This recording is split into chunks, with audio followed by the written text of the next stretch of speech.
Brought to you in association with Grendel Press.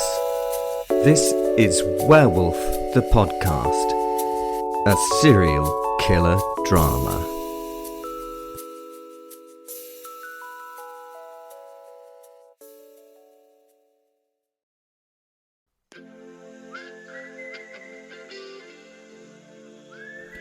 So, well done, you've got this far with me, and after that one, I've probably lost a lot of people.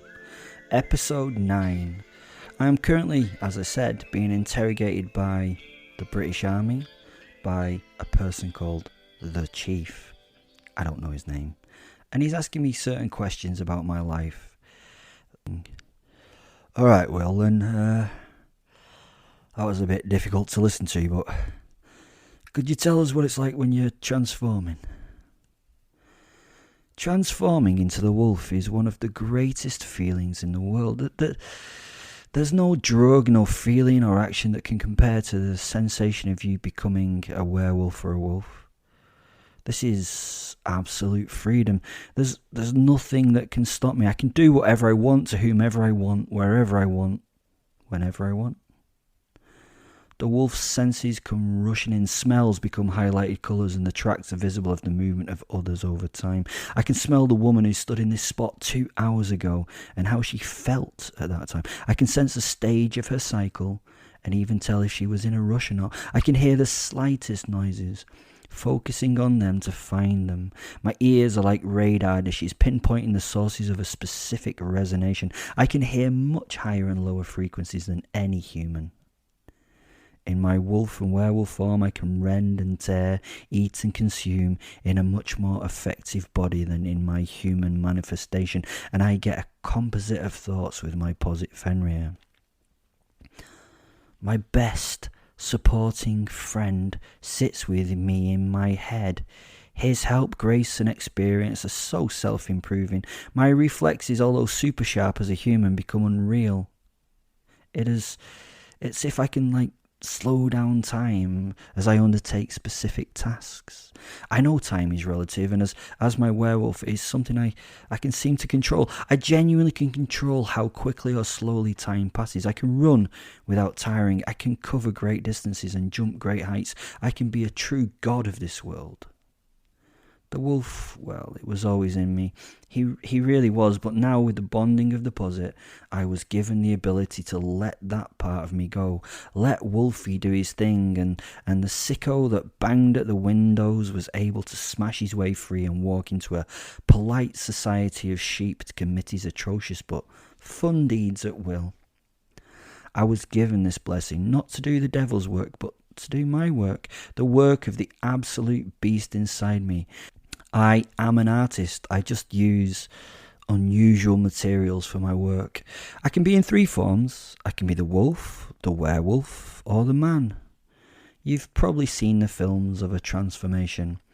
Well, to be honest, that's a pile of shit, to be honest. Fenrir just becomes a mist and enters me, and I transform. It's that easy. No pain or breaking of bones or remoulding of the body bits. Just an instant change.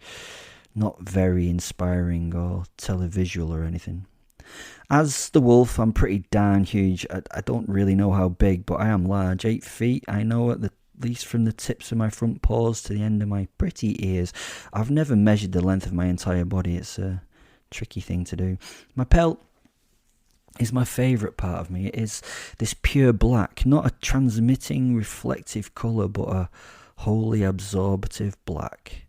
Light flows into it, making me a dark shadow on even the brightest of days. Oh, and it's thick and tough, protective enough to stop blades and teeth. A furry armour able to entangle and stop most weapons. Basically, I'm a big, black, fuck-off wolf, and it's awesome. As the werewolf, I am again black-furred, tall and heavily muscled. I am so flipping strong, it's ridiculous.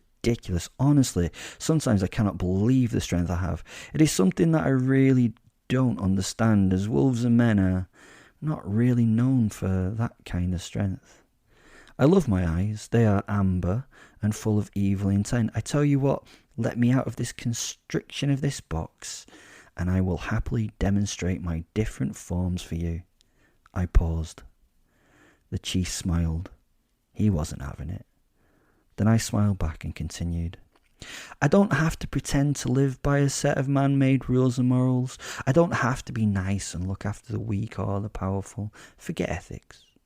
I can be whomever I please, and that is me, the only genuinely free person on the earth.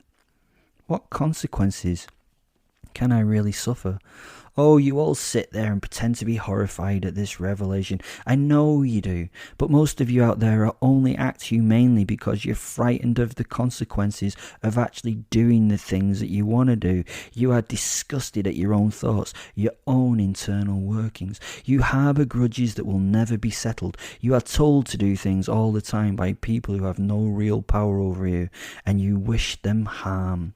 Sometimes you want to kill just to see what it feels like, but you're too scared to do so. Wolfie gave me the power to step beyond what Sartre talks about as bad faith. He says that we're bound to specific ideas in life and that we won't change. The idea that we can't leave the job or the partner we actually hate due to something as stupid like the need for money or what do we do with the house? For example, we see ourselves trapped in places we do not want to be with, people we do not want to be with, and we let our lives ooze away as we spend our hours doing hated work for rubbish pay, giving our lives away for cash so we can live. The wolf let me have the choice not to do that. I could rule the world if I wanted, but forget that. I just want to see it bleed. I dramatically laughed at this point. My evilest laugh. Reached towards the chief and slowly clenched my fist.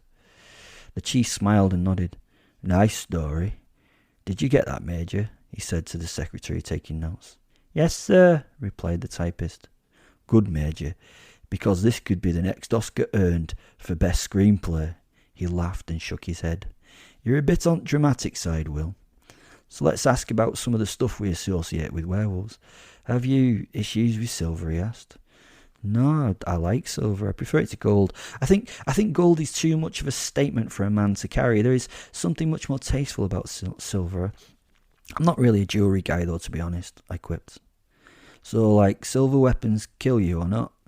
Can you please just, make it short and simple, he asked. Silver doesn't kill me any more than steel does. Thanks, he smiled. Crucifixes, holy water, let's call it any sort of religious paraphernalia bollocks. Do they have any effect on you? Nope, I replied, but you have to question whether I would tell you the truth though, maybe? Well, I don't fucking care if you're lying or not. I have a job to do. I'm sure that your future will involve some testing of these theories. Okay, I smiled. I'm actually being truthful. I hate all that bull about holy water and shit, all that's pure nonsense. I wish it was true. It would at least give me a bit more to worry about. Okay, do werewolf bites turn people into werewolves if they survive? That was the next question. I, in response, took a deep breath to reply. Whoa, Will, just yay or nay, just a simple yes or no, said the chief. I paused a little, irritated at not being able to monologue on the question.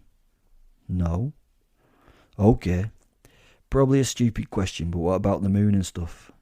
I paused in a thoughtful pose, scratching my chin. Yes, I said and smiled. The chief waited and patiently waited some more. So I decided to get on with the story about the moon. Thanks for listening. That's the end of the episode. If you want to buy me a coffee or anything, there's a little link down in the description. It would be gratefully wanted and thanked for and stuff. A flat white is my preferable favourite, and the caffeine gets a werewolf through the evening, if you know what I mean. Right. Thanks for listening. Love you loads. Bye.